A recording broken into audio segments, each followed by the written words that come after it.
आप लोग पलटूंगा कौन है, हम लोग नहीं करते, लालू जी को। नीतीश कुमार में तब है तो 24 घंटे में सभी जातियों की जनगणना को सार्वजनिक करने का काम करो।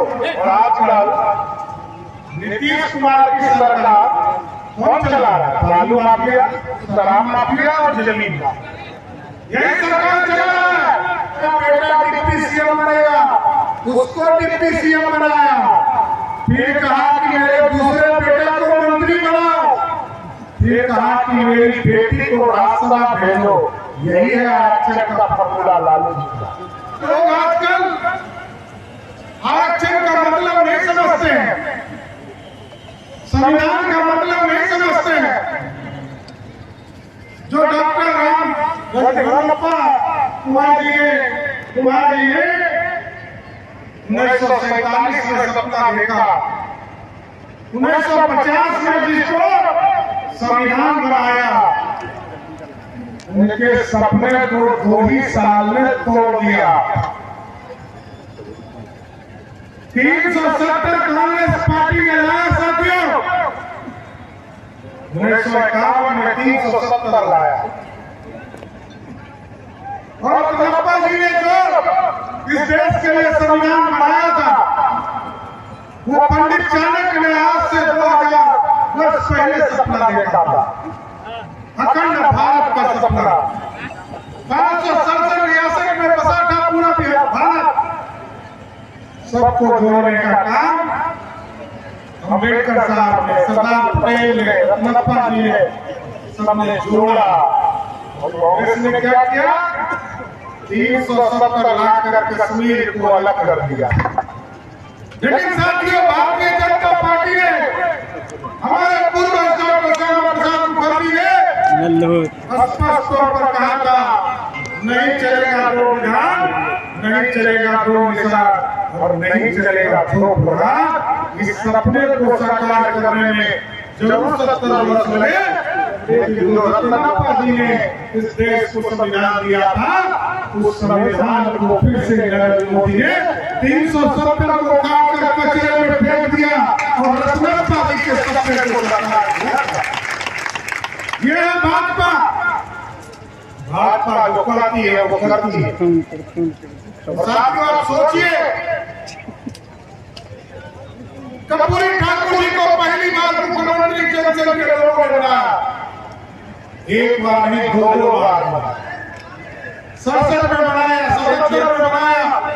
पहली सोशलिस्ट पार्टी की सरकार बनी, संयुक्त पार्टी की सरकार बनी, और तब भी जनसंघ ने समर्थन देकर कर्पूरी ठाकुर जी को मुख्यमंत्री बनाया। लालू प्रसाद जी को भी पहली बार हल्दी लगाने का काम किसी ने किया, वो भाजपा थी। 40 विधायकों का समर्थन देकर लालू प्रसाद जी को टिकट दिया। नीतीश कुमार जी भी, जिनको आकर आप लोग पलटूंगा कौन है, हम लोग नहीं करते, लालू जी को। नीतीश कुमार जी को भी भाजपा के और प्रजापति समाज के लोगों ने अपने कंधे पर बैठाकर बिहार का मुख्यमंत्री बनाने का था, लेकिन वो आदमी बदल गए। 18 साल से मुख्यमंत्री है साथियों। और मैं कहता, आजकल वो जातीय संरक्षण की बात करते हैं, यहाँ मीरा कमल जी बैठे हैं, यहाँ रंजन झा जी बैठे हैं, ये दोनों मंत्री थे स्वर्ण समाज से आते हैं साथियों। इसके बावजूद जब नीतीश कुमार ने ये कहा हम जातीय जनगणना करेंगे, हम तमाम भाजपा के 16 मंत्रियों ने उनको समर्थन देकर आज जातीय जनगणना हो रहा।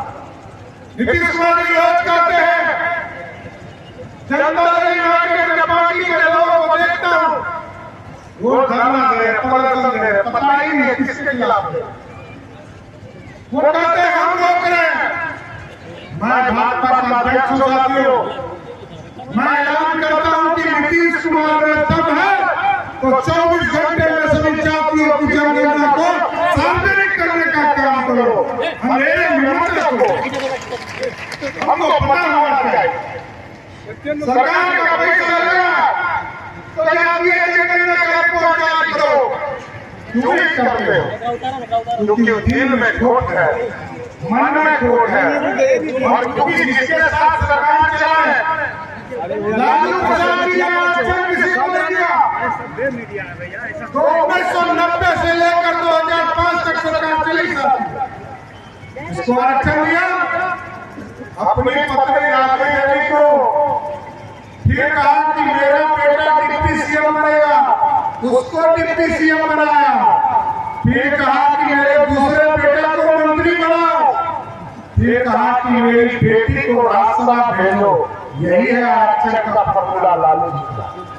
और हमारा आरक्षण, हमारी पार्टी का आरक्षण साथियों, 1952 में जब पहली बार चुनाव हुआ, जिसमें कि रत्नप्पा जी ने कानून बनाया, डॉक्टर श्यामा प्रसाद मुखर्जी ने कानून बनाया, अंबेडकर साहब ने कानून बनाया, तो सभी दलितों को आरक्षण दिया, सभी आदिवासियों को आरक्षण दिया।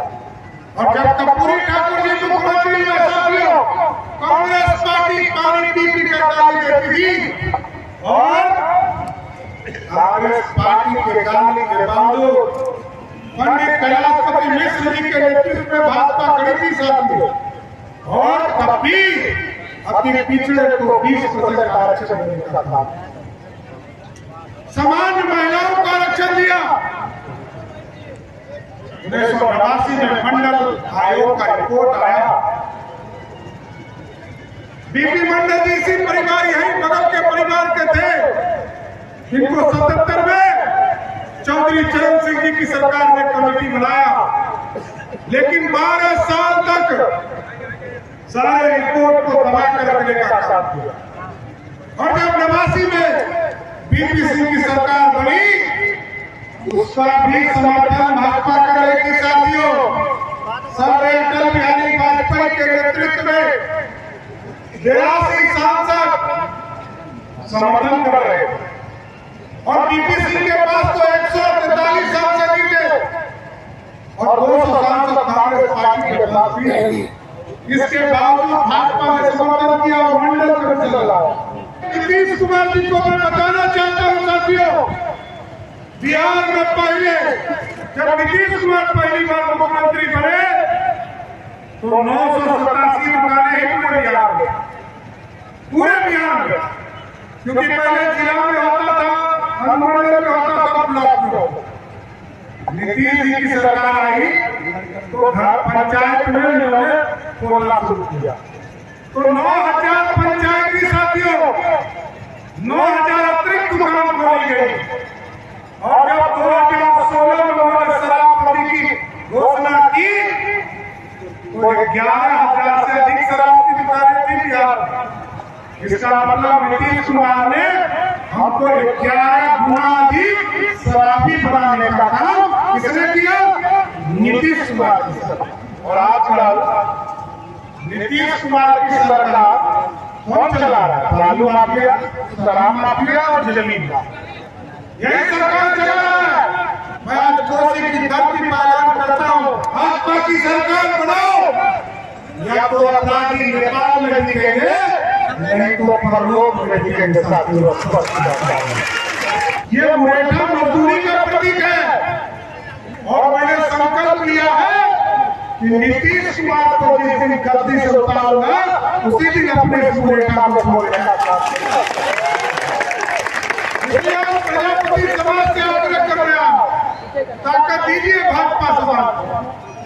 और जिस तरह बहन शीला प्रजापति जी को हमने पार्टी में महत्वपूर्ण पद दिया, आगे के दिनों में इस समाज को भी मुख्य धारा में लाने का काम भारतीय जनता पार्टी करेगी। इसलिए आज क्योंकि हमको अभी और भी जगह जाना है, लेकिन मैं कोई चीज आग्रह करूंगा कि हम लोगों के बीच में आकर लोग कुछ से कुछ समझाने का प्रयास करते हैं। इसलिए एक हमको कहानी याद आई, जगदेव बाबू कहते थे कि 100 में 90 शोषित है, 90 भाग हमारा है, 10 का शासन नहीं चलेगा। पिछले 33 वर्षों से 2 ही आदमी का शासन है साथियों। अब बिहार में दलित को आरक्षण है, आदिवासी को आरक्षण है, ओबीसी को आरक्षण है, अति पिछड़ा को आरक्षण है और जो स्वर्ण गरीब है उनको भी आरक्षण है। अब इस बिहार में दो ही सामर्थ्य बचे हैं, एक का नाम है लालू प्रसाद और दूसरे का नाम है नीतीश कुमार।